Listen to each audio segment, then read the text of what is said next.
AP మండలి దగ్గర భారీగా మార్షల్స్ మోహరించారు. వైసీపీ ఎల్పీ కార్యాలయం దగ్గర మార్షల్స్ మోహరించారు. వైసీపీ సభ్యులు సభలోకి ప్లకార్డులు తీసుకురాకుండా భద్రత పెంచారు. మండలిలో వెంకటేశ్వర స్వామి ఫోటోలు ప్రదర్శించడంపై తీవ్ర వివాదం నెలకొంది. మరోసారి అలా జరగకుండా మార్షల్స్ మోహరించారు.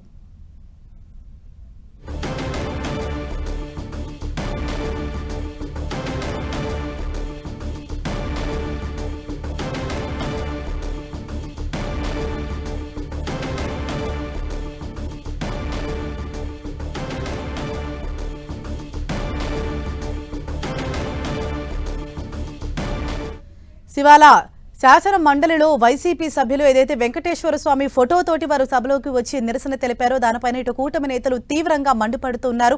అసలు ఏ విధంగా అంటే ఒక వెంకటేశ్వర స్వామి ఒక దేవుణ్ణి రాజకీయాల్లోకి లాగి అనవసరంగా రాద్ధాంతం చేస్తున్నారు. వీరిపైన ఖచ్చితంగా చర్యలు తీసుకోవాలని ఇప్పటికే చైర్మన్ మోషన్ రాజుకు ఇటు కూటమి నేతలు అయితే ఫిర్యాదు చేయడం జరిగింది. మంత్రి లోకేష్ అలాగే పయ్యావుల ఇతర నేతలు సైతం ఆయనకు ఫిర్యాదు చేశారు. మరోవైపు ఇటు మార్షల్స్ ని సైతం ఇప్పటికే భారీగా మోహరించారు.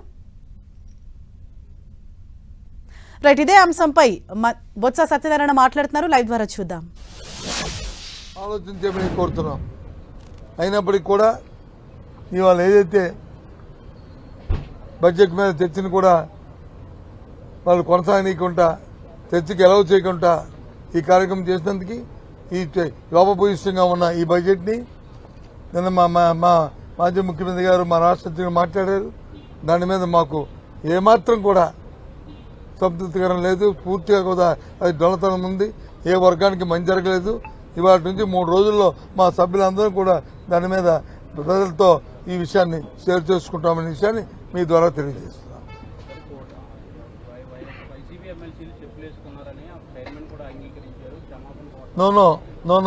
నో మేము చెప్పులు వేసుకోలేదు. వాళ్ళు చూపెడుతున్న ఫోటో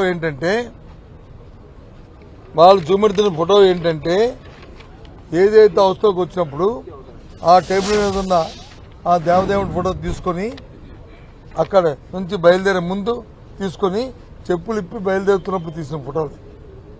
ఎవరైనా పోడియం దొరికిన ఫోటో చూపెట్టమనండి. పోడియం దొరికిన ఫోటోని.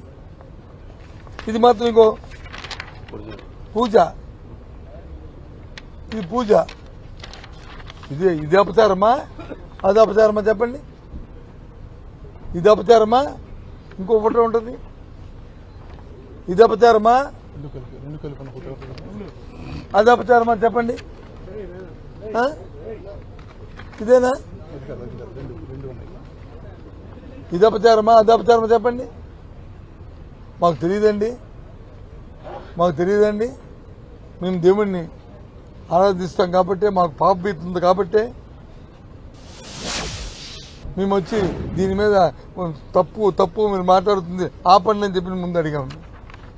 కాదు అని రాజకీయ లబ్ధి కోసం రాజకీయ కోణంలో రాజకీయ ఆలోచనతో అధికారం ఉందనే మదంతో డబ్బు దోచుకుంటూ వచ్చోనే ఒక దీంతో వాళ్ళు చేసే భయం చూడండి. ఇది దేవదేవునికి కానీ దైవాన్ని పూజలు చేస్తున్నప్పుడు మరి ముఖ్యమంత్రి గారు ఏ రకంగా చేస్తున్నారు, అలాగే మాజీ ముఖ్యమంత్రి గారు ఏ రకంగా పూజ చేస్తున్నారు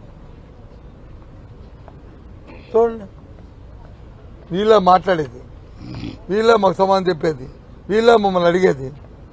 చెప్పండి. ఇదా వీళ్ళ మాకు నీతులు చెప్పేది మాకు తెలీదు. వీళ్ళ మాకు నీతులు చెప్పేది మాకు తెలీదు. ఆ దేవదేవుని పవిత్రను కాపాడడానికి స్వర్గీయ రాజశేఖర రెడ్డి గారు వచ్చి అన్ని మతాలు ఎవరు కూడా మరి తిరుపతి దేవస్థానం కొండ మీద కానీ ఆ ప్రాంతాల్లో కానీ ఏడుకొండల మీద వచ్చి చేయకూడదని జీవోలు ఇష్యూ చేస్తే ఆ జీవోలను వచ్చి స్వార్థ రాజకీయాల కోసం నువ్వు సమావేశంకి వెళ్ళి ఆ సమావేశం దాన్ని రద్దు చేస్తానని స్వయంగా ముఖ్యమంత్రి చెప్పలేదా? ఇది వాస్తవం కాదా? అంటే రాజకీయాల కోసం ఏ పనైనా చేయొచ్చా? రాజకీయాల కోసం ఎంత మాట్లాడవచ్చా? రాజకీయాల కోసం వచ్చి రాజకీయాలు అడ్డుపెట్టుకుని ఏదైనా దోచుకోవచ్చా? దేవుణ్ణి కూడా దోచుకోవచ్చా? ఇది ఎక్కడదండి? ఇది దేవుడు క్షమించలేదు. ఇన్ని అబద్ధాలు చెప్పేవాళ్ళని, ఇన్ని లేని మాటలు మాట్లాడే వాళ్ళని దేవుడు క్షమించరు. మాకు దేవుడి పట్ల విశ్వాసం ఉంది. కాబట్టే మేము మాట్లాడుతున్నాం, ధైర్యంగా మాట్లాడుతున్నాం, నిష్పక్షపాతంగా మాట్లాడుతున్నాం. తప్పు అయితే తప్పని క్షమాపణ కోరుకుంటాం. కానీ ఇందులో తెలుగుదేశం పార్టీ